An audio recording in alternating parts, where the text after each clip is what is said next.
Welcome to our channel. Today we how to protect your vocabulary retention with Anki detailed guide step by step clearly.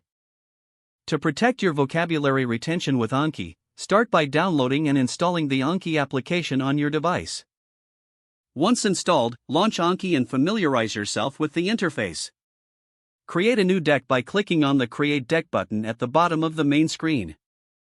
Name your deck according to the language or topic you wish to study. Begin adding cards by selecting your newly created deck and clicking on the Add button. In the card editor, input the vocabulary word in the front field. In the back field, provide the definition, translation, or any relevant information. Consider adding an example sentence to enhance contextual understanding.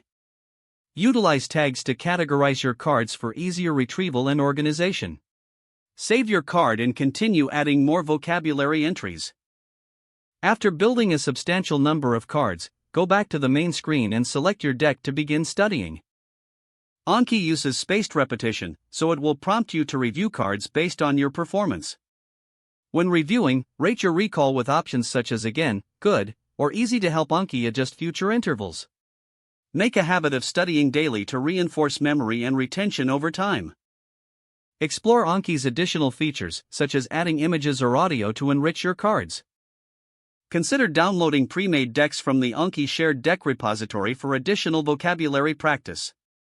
Periodically review your cards to ensure long-term retention and to solidify your learning. Adjust your study settings if needed, such as changing the number of new cards per day.